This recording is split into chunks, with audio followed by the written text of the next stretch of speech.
I know that choosing your quiz topic may seem like a hard task, but keep listening and watching. We'll look at how to create captivating quiz titles, and then I'll give you some examples of titles that represent different topics. And you'll have more ideas on choosing both the topic and the title for your quiz. So what titles work? Here are my recommendations. Asking an intriguing question that focuses on your quiz taker. Does your business have good online presence? The word "your" is very important here because it puts focus on the quiz taker. And the question itself makes your potential customer wondering, does my business really have good online presence? It's a good quiz title for a web design or an SEO company. Is it time you hired a personal trainer? Again, we use the word "you" here, which puts the focus on your quiz taker. And the title also makes your quiz taker wonder, do I really have a good workout routine? What business is this quiz for? Correct.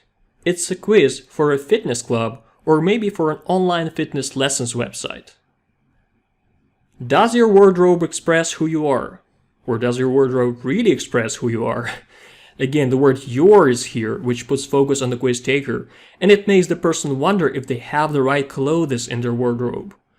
Any company that sells clothes can use this quiz. So what can we see from the titles above?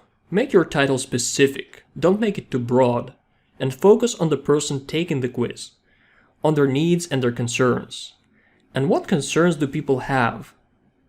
People are usually concerned about the way they look, their health, their financial success, and about their relationships. Title recommendation number 2. Challenging your quiz taker.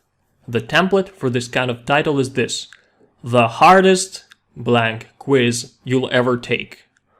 Well, these ones can be used for both personality quizzes and trivia or graded quizzes. Because it challenges people. They want to test their knowledge, feel good about their achievements and look good, so they're more likely to share your quiz. And I'll give you my own example on this one. As I've told you before, I'm also a music teacher, and I teach a subject called harmony. I don't know if you're familiar with the fundamentals of music, so just in case you aren't, harmony has nothing to do with the instrument harmonica. Harmony is almost like music theory, but harmony deals specifically with chords, and it teaches how to connect chords according to certain guidelines and recommendations. So I created that quiz called the hardest harmony quiz you'll ever take. And the subtitle of the quiz was, will you be able to pass your harmony exam? As you can see, I combined both techniques of creating a great title.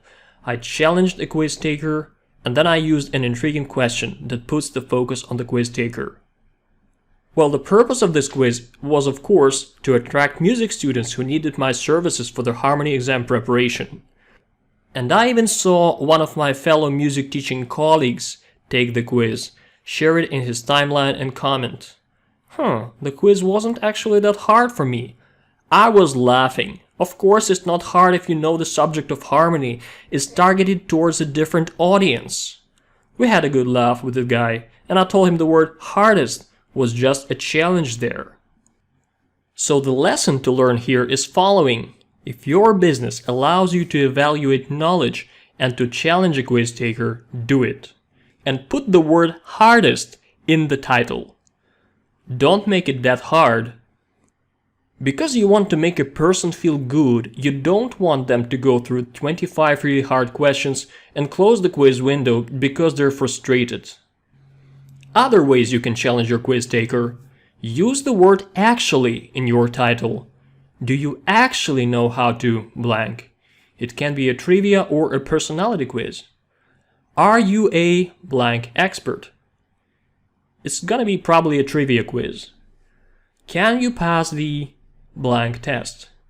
This one is also probably a trivia quiz. Are you a true blank?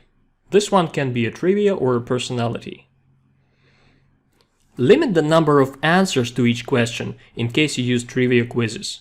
Remove any ambiguity from the process. Answers should be clear, not confusing.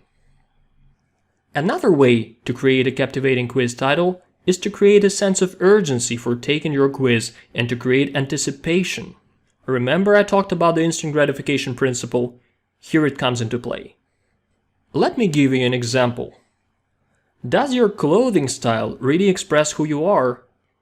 And the subtitle is, Stop wasting money on the wrong clothes. So what this title does is makes a quiz taker wonder, wow, maybe I really waste my money on the wrong clothes? And it creates this tension to find out about whether his or her clothing style is a good choice. Another example here, are you aging prematurely due to your lifestyle choices? Find out your bad habits you need to get rid of. Well, this title also creates a sense of urgency. Maybe I should change my lifestyle and habits. And makes a quiz taker want to find out the answer to this question. So basically, these are my main recommendations on choosing a great quiz title. To wrap up this lecture about titles, here are some universal titles for your personality quizzes. Which blank are you? For example, which Disney princess are you? Which smartphone are you? Another one here is, what is your blank style? For example, what is your watch style?